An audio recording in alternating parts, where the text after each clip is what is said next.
दोस्तों, दिल्ली चुनाव में भाजपा को मिली बम्पर सीटें। आज का ताज़ा खबर, भाजपा पूर्ण बहुमत के साथ दिल्ली में सरकार बनाएगी। भाजपा का दिल्ली में 27 साल का सूखा समाप्त हो गया है। सबसे चौंकाने वाली बात यह रही कि केजरीवाल और मनीष सिसोदिया खुद अपनी सीट नहीं बचा पाए।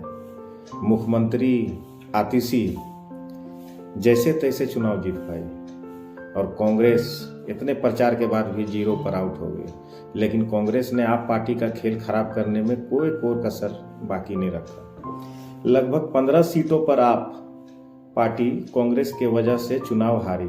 सबसे चौंकाने वाली खबर मुस्तफाबाद सीट की रही, जहां भाजपा उम्मीदवार भारी वोटों के अंतर से चुनाव जीत गए। यहां लगभग 40% मुस्लिम आबादी है, लेकिन यहां पर मुस्लिम उम्मीदवारों के आपस में ही लड़ने का फायदा भाजपा को हुआ। चूंकि आपस में लड़े 5 उम्मीदवार थे मुस्लिमों में, वोटों का बिखराव हुआ जिसका फायदा भाजपा को मिला। वहीं भाजपा लगभग 28 सीट जीतकर सबसे बड़ी पार्टी बनी और वहीं केजरीवाल 22 पर ही अटक गए।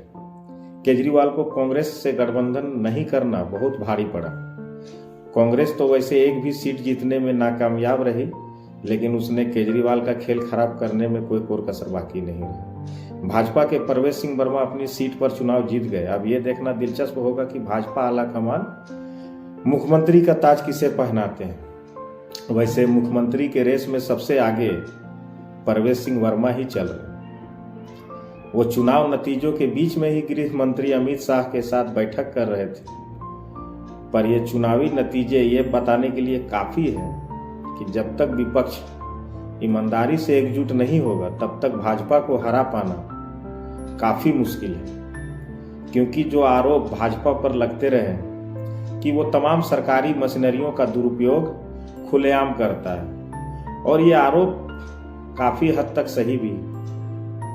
इसके साथ उसके पास वो तमाम सांप्रदायिक मुद्दे हैं जिसे वो बार बार आजमा कर एक बड़े तबके को अपने तरफ वोट करने के लिए गोलबंद कर लेता है। विपक्ष, हम लोग जो देख पाए इस चुनाव में, विपक्ष आपस में जबरदस्त खींचतान करते रहा, जिसका फायदा भाजपा को मिला और आगे भी मिल जाएगा। यहां ये देखना काफी दिलचस्प होगा कि तमाम कोशिशों के बाद भी दिल्ली में हम लोग जो देखें पिछले बार, कांग्रेस और आप का गठबंधन नहीं हो पाया और उसी का ये नतीजा देखने को मिला। ये चुनाव रिजल्ट, यहाँ केजरीवाल को उसका घमंड भी ले डूबा और वही हाल कांग्रेस का भी वही हो गया कि ना खुदा ही मिला ना विशाले सनम, ना इधर के रहे ना उधर के हम।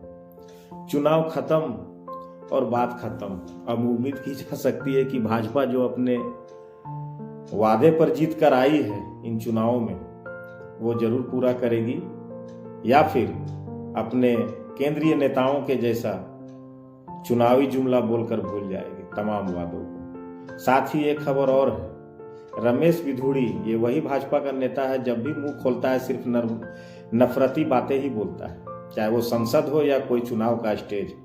ये चुनाव हार गया। मोहब्बत और नफरतों के दौर में यही वो ताकत है जिसे बचाए रखना सबसे जरूरी है। खास तौर से तब और भी ज्यादा जरूरी है जब हुकूमत नफरतों को ही राजकाज का नियम बनाने पर आमादा हो। बीजेपी के सांसद रहे रमेश बिधूड़ी की हार इस बात का तस्दीक है कि सियासत जितने भी हथकंडे अपना ले, लेकिन हिंदुस्तानी आम आवाम को नफरत पसंद नहीं। बकौल जिगर मुरादाबादी, उनका जो फर्ज है अहले सियासत जाने, मेरा पैगाम मोहब्बत है जहां तक पहुंचे। इसी के साथ आप सभी को जोहार, आदाब, जय भारत।